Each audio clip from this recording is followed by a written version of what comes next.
Ravi de vous retrouver une fois de plus, ravi de savoir que vous êtes nombreux pour ce numéro de plus de cette émission que vous aimez. En tout cas, peut-être que vous allez découvrir aujourd'hui Bibi One, la femme par excellence, qui est une émission en tout cas qui met le savoir en valeur. Cette émission qui regroupe des femmes, mais pourquoi pas aussi des hommes, qui viennent débattre autour d'un sujet qui éduque, qui édifie, qui en tout cas rajoute un plus sur le savoir, qui fait découvrir aux Congolais ce que la femme est capable de faire ou encore ce qu'elle peut en tout cas imaginer, ce qu'elle veut faire dans l'avenir, ce qu'elle peut ajouter à l'évolution du pays. Bref, une émission en tout cas qui met la femme en valeur. Et donc, je suis très ravi de savoir qu'aujourd'hui, nous allons avoir un numéro aussi profond que tous les numéros de cette émission. Alors, je suis passé sur ce plateau, je suis accompagné d'une dame.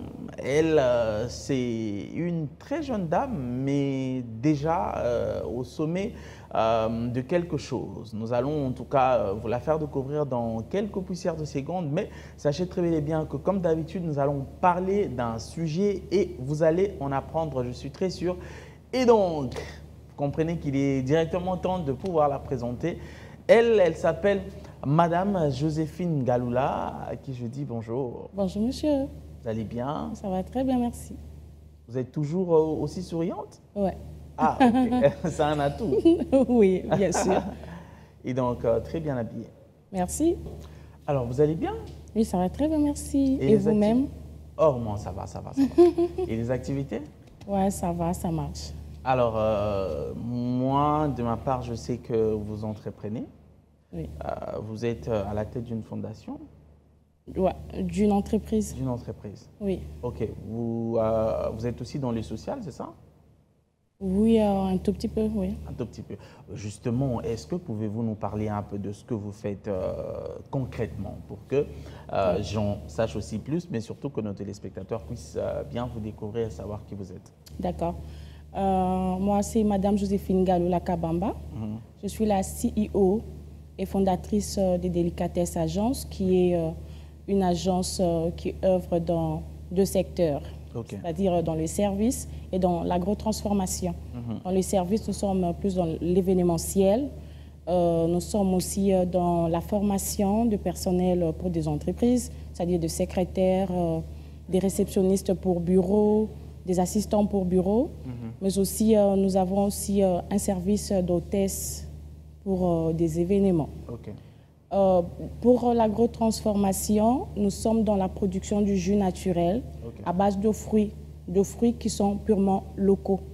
Pas de fruits importés, c'est juste question de faire un peu la chaîne des valeurs de nos produits, des produits congolais. Exactement. Voilà, c'est ce que nous faisons.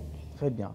Et comment se passe cette transformation-là? Donc, est-ce que vous commencez par cultiver, aller jusqu'à la cueillette, ou encore l'entreprise est encore au niveau d'acheter d'abord les matières premières qui sont les fruits et puis les transformer? Et quelle est votre vision pour l'avenir justement? Voilà, Délicatesse existe, ça fait 3 ans seulement. Alors, les secteurs d'agro-transformation, c'est un secteur qui vient à peine de naître. Nous n'avons que 6 mois. Alors, pour le moment, nous faisons des achats. Nous sommes en partenariat ou bien nous avons des mamans maraîchères avec qui nous sommes en contact. Et elles représentent pour nous comme des fournisseurs. Voilà. Exactement. Elles nous fournissent de fruits.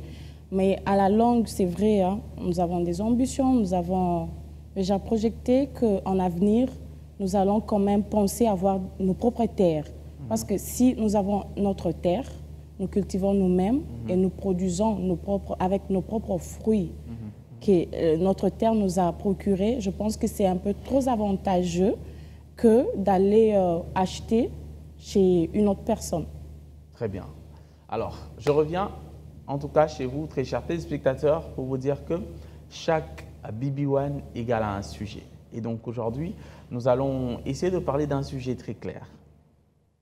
Des atouts des femmes entre ménage et carrière. Donc en français simple, c'est qu'en est-il des atouts de femmes entre leur carrière et aussi leur ménage? Et donc, je m'en vais directement commencer avec vous. Déjà, quand vous pensez carrière, est-ce que vous pensez aussi à ménage? Oui, évidemment. Pour commencer, je suis mariée. OK. Donc, du coup, quand on pense carrière, on pense aussi au ménage. C'est comme, par exemple, chaque matin, quand je sors, je sais bien que non, je sors de mon foyer et quand je pars, parce que pour commencer, j'aimerais aussi préciser qu'en dehors de mon entreprise privée, je travaille aussi, je suis employée dans un établissement public. C'est-à-dire là, je peux dire j'ai 3 casquettes, c'est-à-dire je suis mariée, premièrement, je suis entrepreneur et je suis employée. Alors, chaque matin, quand je sors, quand je me réveille, je sais bien que non. Il y a le ménage, il y a la carrière et il y a mon entreprise privée. Voilà. Alors, moi, j'aimerais savoir, est-ce que ce n'est pas un peu trop pour une femme mariée? Parce que nos mamans d'hier, ou encore leurs mamans, elles étaient concentrées sur leur foyer. Oui. Et on voit comment ils ont bien gardé nos papas. Alors aujourd'hui, est-ce que nous, cette génération, nos femmes, hein, ou encore les femmes de cette génération, moi je ne suis pas encore mariée, et donc est-ce que ne veulent pas un peu trop embrasser? Ah oui, hein, c'est vrai, c'est pas du tout facile. Oui. C'est pas du tout facile. Parfois, moi, j'ai des larmes aux yeux, surtout quand il faut associer tous les 3 au même moment. Il arrive 2 fois que il y a là où je travaille comme employée. Oui. En fait, je travaille au fonds spécial pour la promotion, l'entrepreneuriat, l'emploi des jeunes. Il arrive 2 fois que je dois gérer un projet et ce projet, je dois organiser par exemple une activité. Et de l'autre côté, il y a mon entreprise à moi en tant que privé, en tant qu'entrepreneur, qui doit prester quelque part. Alors, en tant que dirigeante aussi dans mon entreprise, j'aime pas trop... Et pendant ce temps-là, l'enfant a une petite fièvre à la maison? Non, pendant ces temps-là, la bonne n'est pas venue. Donc, la femme ménagère n'est pas passée. Donc, du coup, tu dois savoir comment t'organiser.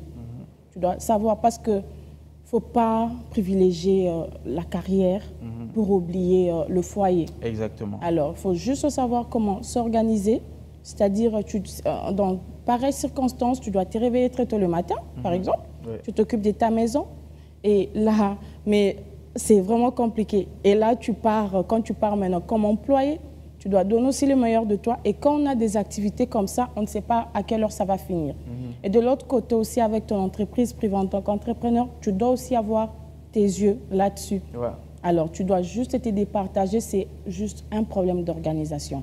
Tu t'organises, mais sans oublier que tu es une femme au foyer. Tu dois bien t'occuper de ton partenaire. Ça, c'est vraiment très important. Très bien. Alors, moi, j'aimerais savoir, ici, quand on parle des atouts des femmes, est-ce que ces atouts sont-elles naturels? Est-ce qu'on est avec? Est-ce que c'est la vie qui nous motive, qui nous apprend? Est-ce que c'est les études? Est-ce que c'est des conférences de motivation qu'on rencontre de temps en temps qui nous boostent? Pour vous, les atouts viennent-elles d'où, les atouts de la femme? Bon, moi, je dirais qu'il y a certains atouts qui sont naturels et certains, on les développe dans son parcours. Vous voyez? Je vais prendre le cas de... Comme moi, je suis professionnelle, je prends un exemple pour ma carrière. L'expérience professionnelle, c'est un atout pour moi. Alors, je ne suis pas née avec une expérience professionnelle. Donc, au fur et à mesure que je suis passée d'un emploi à un autre, j'ai eu mon expérience. Et aujourd'hui, pour ma carrière, c'est vraiment un atout. Je vais prendre par exemple l'exemple, je peux parler de la sincérité. Déjà, j'avais fait un débat ce matin avec une amie qui, elle, me disait non, la sincérité, c'est dans son parcours. Moi, je lui ai dit non, on est avec. Alors, qu'est-ce qui se passe? Là, au niveau de la sincérité, je pense que c'est un atout qui dépend d'une personne à une autre. Il y a aussi cet aspect-là. C'est-à-dire, peut-être pour moi, la sincérité, c'est naturel. Mais il y a certaines personnes, la sincérité, elle l'a dans son parcours. C'est-à-dire qu'auparavant, peut-être elle était malhonnête. Après, elle s'est dit en elle-même, bon, écoute, je dois quand même arrêter d'être malhonnête. Et au fur et à mesure qu'elle rencontre certaines situations de la vie, elle se dit, OK, j'arrête, je deviens sincère. Voilà, c'est question d'une personne à une autre. Mais il y a aussi certaines personnes qui se disent, Donc, elle a tout, mais elle se dit, en tout cas, moi, la sincérité, je ne peux pas. Je ne veux pas être sincère. On lui donne tout. On lui dit, dis juste la vérité, mais il n'arrive pas à dire la vérité. Là, ça devient quelque chose qui dépend, un atout qui dépend d'une personne à une autre. Voilà. Très bien. Alors, moi, j'aimerais savoir, il y a une partie de femmes qui se voient rien que ménagères. Oui. Donc, elle, ça la fatigue de faire des ventes en ligne, ça la fatigue de faire un commerce, ça la fatigue. Son rêve, c'est de finir ses études ou encore de ne pas en faire, mais c'est retrouver dans un foyer voilà, où elle est mariée à M. Gims Zenze, qui prend soin d'elle de A à Z, et elle se limite là. Ces genres de femmes dans cette génération, hein, pour ne pas dire la place de la femme, c'est à la cuisine. Que pensez-vous de leur réflexion ou de leur façon de voir les choses? Moi, je trouve que ce n'est pas bien réfléchi. Okay. Ce n'est pas trop bien réfléchi. Dans la vie, il faut avoir des objectifs, avoir des ambitions.